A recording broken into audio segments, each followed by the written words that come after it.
Hey guys, welcome back. Drip Coach here, where we don't trust, we verify, and operate with integrity and transparency.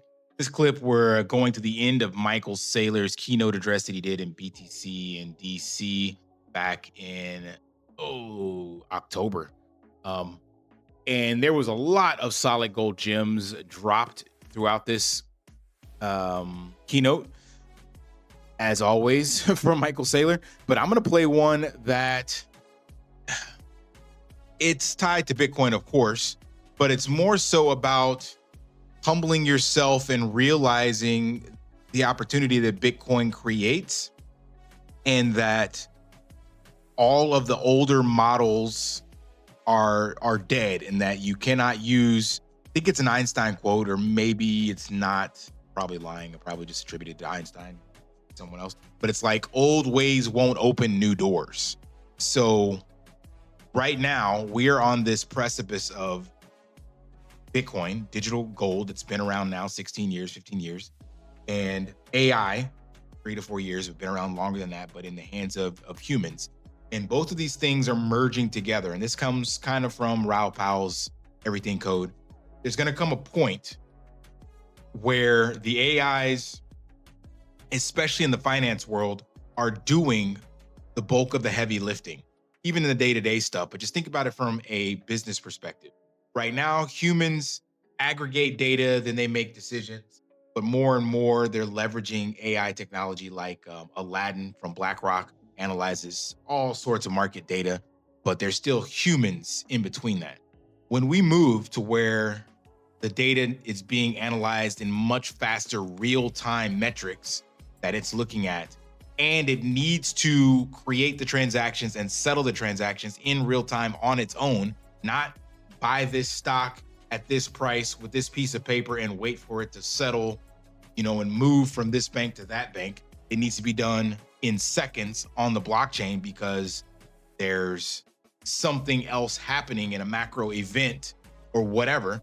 Well, AI will need to aggregate that data, settle that data, and do it in real time. And that's going to all be blockchain transactions and tokens, as well as financial data, the actual money, the currency.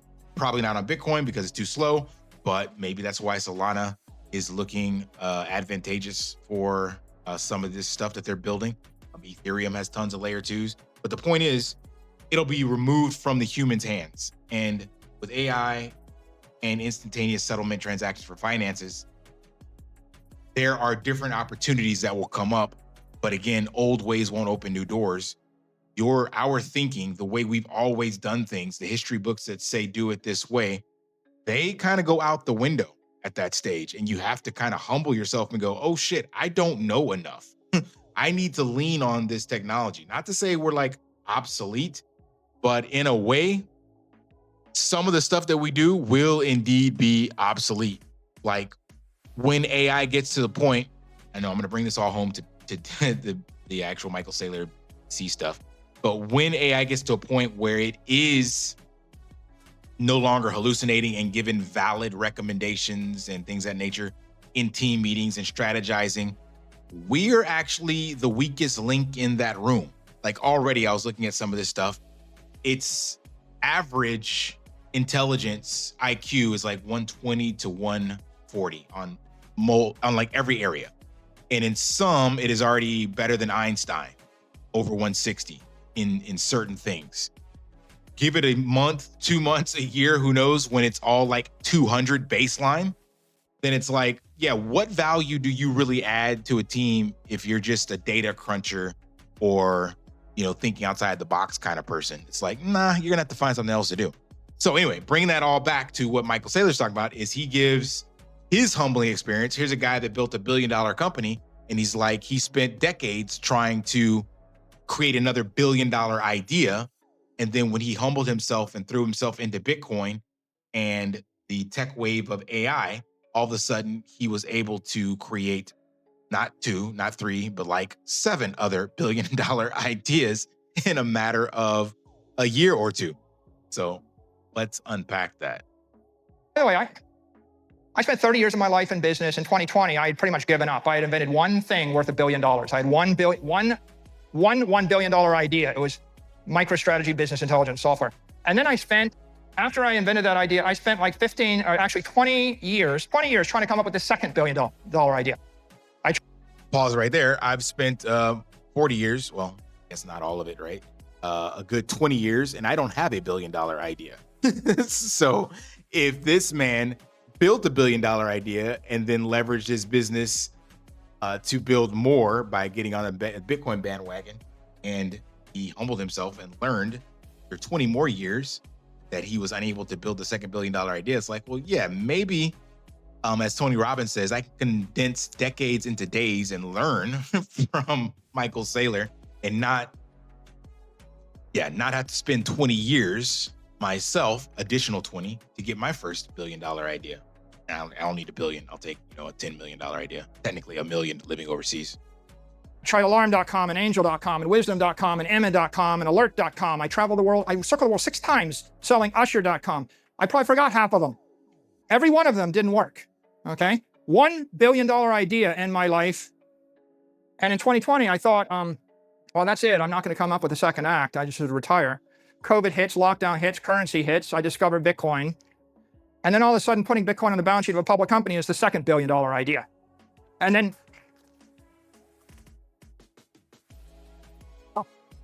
I would like to take credit for it. It was inflicted upon me.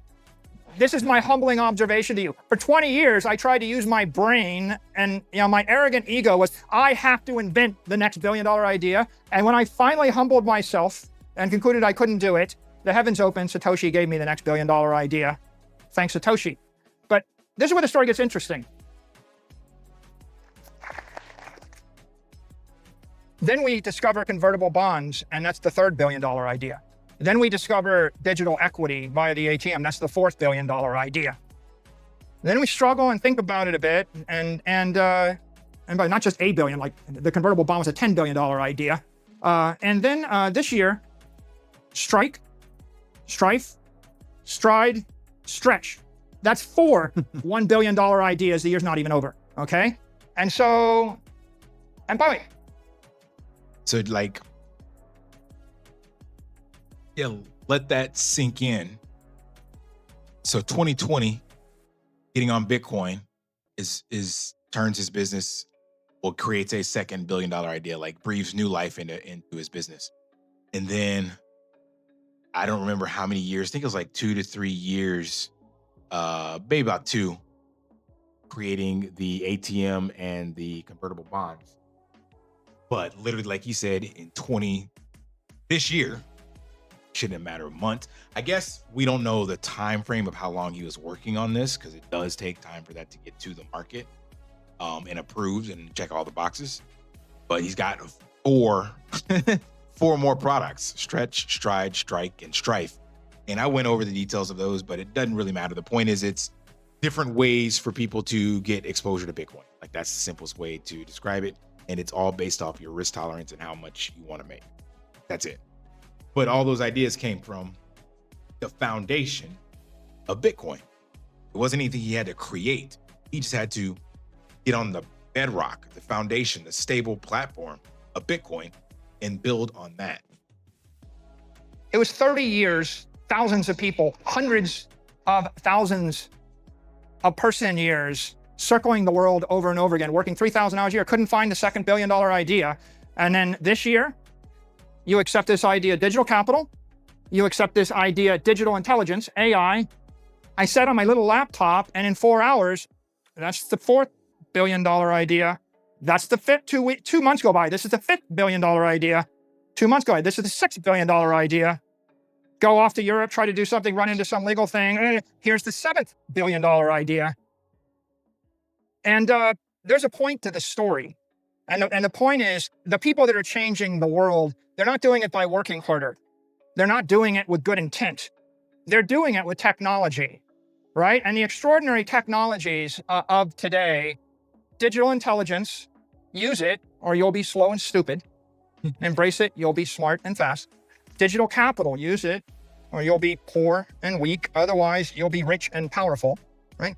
And then start to ask the question, can I issue digital credit? Can I create digital products? Can I create digital services? can I create digital currency, right? Don't allow your mind to be consumed with hate or paranoia or skepticism. We saw what that gets you over the past 4 years. It's like, I said to someone today, it's almost like the administration said, robbers use cars, terrorists use electricity. Let's outlaw cars and electricity. People die because they drink alcohol and drive cars. Let's just outlaw that. You can look at the negatives in any industry, or you can just say, yeah, fire, electricity, cars, airplanes, they're complicated. There's some bad actors that used them to commit a crime once upon a time, but the alternative is to shiver in the dark. And I guess I will end with the thought, right, that the entire digital assets industry is approaching the end of year 1 of institutional adoption. If it's like you're at the end of the first year when everybody agreed to use alternating current electricity. Don't let anybody tell you that all the good ideas have been implemented. Don't let them tell you everything's mature, right? And spend your time thinking about how to construct beautiful new products and services. How are you going to empower 8 billion people, 400 million companies? Now you can put together the companies with the celebrities, with the brands, with the technology, right? There is a 4-year time frame during which there's a ferocious, innovative opportunity available to all of us. Some people are going to shirk it, right? You're going to have traditionalists who will say AI is dangerous, digital assets are risky, we don't want to touch any of those, and they'll brag about it proudly. You shouldn't be mad at them. You should be delighted because they are going to transfer all of their money and power and influence to you. Okay? Thank you. So that's the TLDR that I was getting at in the beginning of this. Is like there is massive opportunity and we don't know what the future holds, but we can be quite certain, of course, minus any like black swan event where we go back to the Stone Ages somehow. But as long as you can agree with the thesis that tomorrow will be more technologically advanced than today, then you can be most certain that some form of AI and some form of digital finance will be here. And so far, that digital finance layer is Bitcoin. It's proven itself in 16 years. AI is just a blanket term for something that aggregates data very rapidly and comes up with a response or an analysis. And that is now at the fingertips of human beings. So like he said, don't worry about the naysayers or the complexities or it's never been done before. Just like you mentioned, get on your computer and figure out what can I do to earn Bitcoin? What can I do to save more Bitcoin?